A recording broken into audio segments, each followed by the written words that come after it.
first and goal. Wide side to his right. He wants to throw it to his right. He does. Touchdown, Juju Smith-Schuster. It doesn't matter how you get there, as long as you get there. Welcome back to 5-Star Matchup. If you like the show, hit that subscribe button now and consider joining our Patreon at the link below. 3 delays and 6 days later, we're finally back to Heinz for a matchup so bizarre it could only be a part of Wednesday Night Football. The absence of many a Ravens starter, including Lamar Jackson, has many in Steelers Nation thinking this'll be a cakewalk. But the smart money says Ravens versus Steelers is going to come down to the wire no matter who's playing. As luck should have it, the Ravens quarterback today is one Robert Griffin III, who in week 17 of last year celebrated throwing for 96 yards as though he had just won the Super Bowl. Start with a throw out to Justice Hill, who's straight stuck by Steven Nelson on 3rd down. Awesome open field play by Nelson, and you love to see the defense start fired up. Out comes Big Ben and the offense, and you'd love to get off to a hot start, especially with the Ravens down a bunch of guys. Another 3 and out to start the game, and this is a giant issue with this team right now. Back to defense, and whoops! Things get a little slippery on the exchange between RG3 and Justice Hill, and it's recovered by the TFL king himself, Vince Williams. Huge break early on. Solid catch and run on 2nd and long by Benny Snell Football, and I like that the backs are getting a little more involved in the passing game as the year goes on. Mentioned it last week, but I think it's been missing most of the season. A couple tosses to the Ebrontosaurus come up short of the goal line, and Tomlin makes his first gaffe of the night by going for it on 4th down. Baltimore covers well, and Ben just has to chuck it, and it's picked in the end zone. Obviously, you can always complain about the play itself, but I don't like the move. I know you want a touchdown, but against a team with Justin Tucker, leaving 3 off the board can always kill you. Back on defense now, and before I can even finish asking, do you guys know anyone that lifts weights? It's Joe Hayden jumping in front of this pass like he was Barstool Sports and the ball was our hype video, and he obviously takes it to the house for the sixer. Great play on just a terrible throw by Robert Griffin, and the Steelers are out in front. Because we're not allowed to be happy, the Boz shanks the extra point. 6-0 Steelers. Right back on D, and it's Godzilla Hayward tossing his blocker aside like he was a strength and conditioning coach's GPS tracker and pushes Griffin down for a monster sack. 4th and 17, and you already know I hate showing punts, so it's gotta be bad, and it sure as hell is, as Ray's got a guy right in his face and he muffs the punt. I mentioned it last week, but I think Ray's ability is getting the best of him right now. He's had a couple nice ones, and he's capable, but a game like this, if there's even a question, you fair catch it. Absolutely killer play that turns both the field and the momentum. Because you just know it's got to be that kind of a day by now. RG3 follows some nice blocking for a chunk inside the 5, and Edwards takes it in on 2nd and goal. Just an incredibly frustrating sequence, as I don't think Baltimore would have ever driven for a touchdown without being given that sort of field position. But credit to them, they capitalized. Ravens 7, Steelers 6. Early gotta have it moment on a gritty Juju conversion, followed by a gorgeous catch and run gain by Anthony Don't Call Me Booger McFarland, and suddenly there's a little life to this offense as we head into the second quarter. Just like earlier in the drive, where do you go when you gotta have it? That's to Juju Smith-Schuster, aka wide receiver 1, aka pay the man, and he drags a pair of Ravens inside the 5. After an incredibly stuffed run on 1st, which had no chance before the snap, the Steelers face a 3rd and goal. Big Ben stands in and rifles it directly to Deontay Johnson, who drops it. You can say the offense was out of sync today, and Ben did make some bad throws. But there's no excuse here for Deontay Johnson. This is a touchdown in the breadbasket. You simply can't have guys dropping balls like this in the red zone, or anywhere for that matter. Boz knocks it through, and the Steelers are back on top, 9-7. Back on D now, and it's a team effort as TJ, Bud, and Cam combine to take Griffin down again on 3rd, and Baltimore is spinning their wheels offensively with RG3 at the helm. Full duality of number 18 on display as Deontay catches a couple tricky ones for 1st downs, and we can clearly see why he's a talent despite the inconsistencies.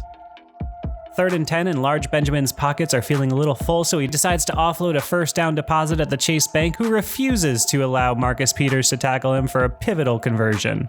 Couple plays later, and it's Mr. Snellulator who sneaks out of the backfield and swats famed cover linebacker LJ4 away like a gnat. A lot to like from Benny today. More predictable play calling and goal to go as the Steelers run a play we've seen a million times to Juju and get another drop, this time by the Ebrontosaurus, and the red zone struggles continue. Boz knocks it through, but they are missing way too many opportunities to take control of this game. Instead, it's a measly 5-point Steelers lead. Ferocious run stop by the richest man in the universe, Bud Dupree, and a stumbling receiver on second get the Ravens right where you want them, and that's 3rd and long. Because it's exactly where you want them, the Steelers completely abandon the middle of the field where the Ravens run literally all of their offense, and the former Heisman Trophy winner infuriatingly scampers for a huge chunk, which eclipses his passing total for the day. Unfortunate moment for Griffin here as he pulls up limping on a run, and you can tell it affected him for the rest of the game. Very near yikes moment as TJ Watt somehow gets matched up on another receiver one, but luckily it falls incomplete. Really interesting sequence ensuing as Justice Hill dodges TJ in the backfield and slices through the defense like a hot knife through Swiss cheese, but the Ravens only have one timeout. Baltimore elects to run on 1st and goal, and they get stopped just short and take their last timeout. With 26 seconds to go, it becomes abundantly clear that Harbaugh has zero faith in Griffin as a passer, as he elects for a risky run, which is stuffed by the Steelers' defense. A little chicanery in the bottom of the pile by Vince Williams takes the clock down to next to nothing, and Griffin is left with no choice but to chuck up a prayer, which is knocked loose by the best free safety in football. I'm sure John will complain about this sequence, but the error in judgment is still on him in my book. Very risky sequence with a backup quarterback. Just throw the ball on second.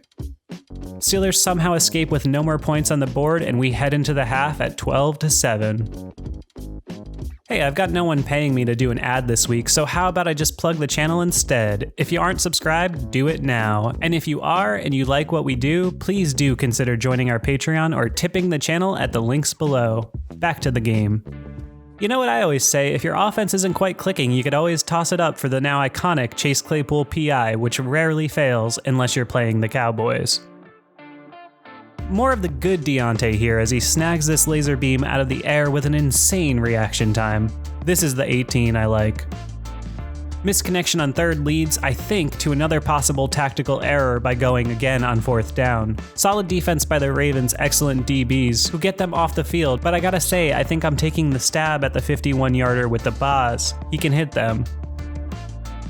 Absolutely bogus roughing the passer here on Cam Hayward, who contacts Griffin while he has the ball and is apparently supposed to magically alter his 300 pounds of momentum. Lame call puts Baltimore in business. 3rd and 10 now, and it's future Defensive Player of the Year TJ Watt, who is a man possessed as he shoots across the line and stuffs this run in such an all-consuming manner that you'd think he was the Ravens' egos at the end of last season, and Baltimore is forced to punt. Starting inside his 5, Roethlisberger waits, pumps, and fires to Deontay, who makes a gigantic play for the first. Take the good with the bad, I guess. Drive stalls out, though, after another derivative play call, this time to Claypool, and the Steelers' offense must, again, punt. This sort of offense can work against many teams once, but it won't work against one team many times, especially not a well-coached one like the Ravens. Okay, defense, you know what? The offensive performance sucks today, but you're holding up your end of the bargain. Another great stop in the run game, and really, the rush defense did get a lot better as the game wore on. That's followed by a sack by league leader Trent Jordan Watt, who continues his Rockets audition, and I, for one, think he's got the gig. Alright, let's go Benjamin, time to win this game. More good Deontay on a gotta-have-it 3rd, as he catches it and just for a moment ponders dipping back behind that fateful yellow line, but luckily snags the 1st down. A few plays later, Ben lofts one for Johnson, who can't quite make the catch. I don't want to go too hard on Deontay, so I'll let you guys make the decision on this one. What do you think? On to the final stanza now, and a crucial 3rd down handoff goes to Benny. And do you smell what the Rock is cooking?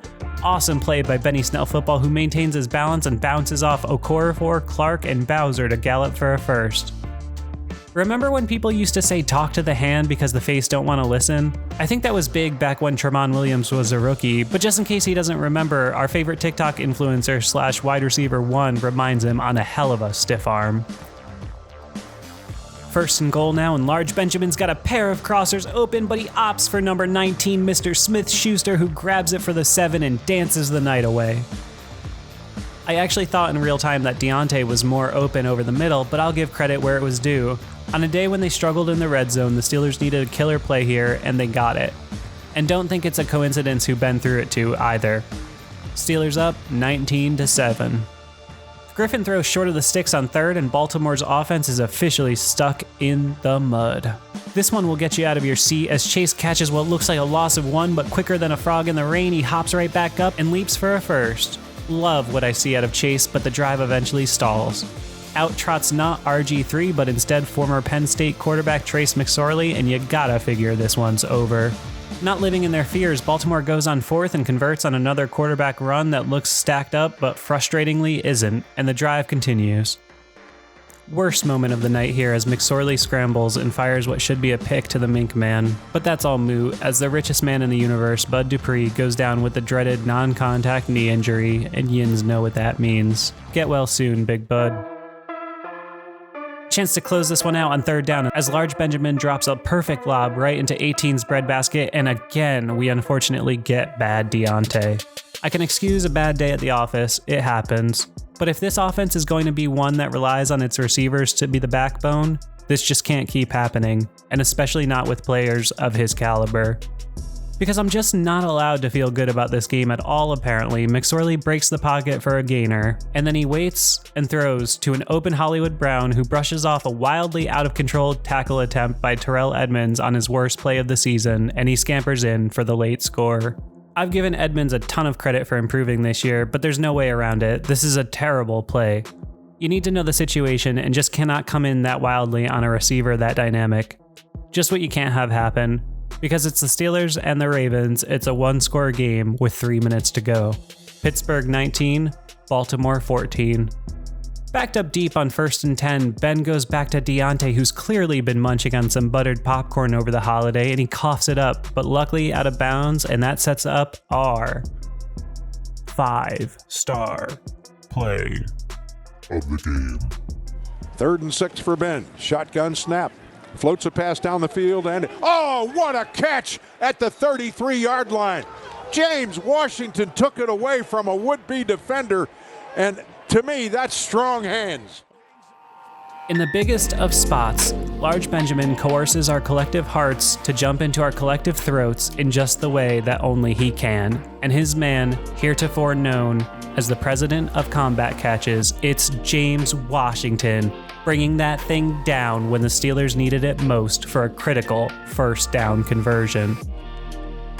Just a little Benny Snell football, including this disrespectful stiff arm, grinds the clock down, and Large Benjamin runs my favorite play, and while it's a week after Thanksgiving already, we've got a second bird's worth of leftovers to get through this weekend. Say it with me, your Pittsburgh Steelers are 11-0. Look, I know what you're thinking. This was disappointing because they should have blown them out. They didn't score enough. The Ravens shouldn't have done anything. To that I say, this was our biggest rival with their proverbial backs against the wall. They did score enough because for the 11th time in a row, they had more points than the other team.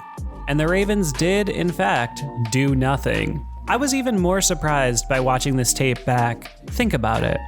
Baltimore got 14 points off of a fumble at the 15 and an over-aggressive defensive play, after I think even they had more or less waved the white flag.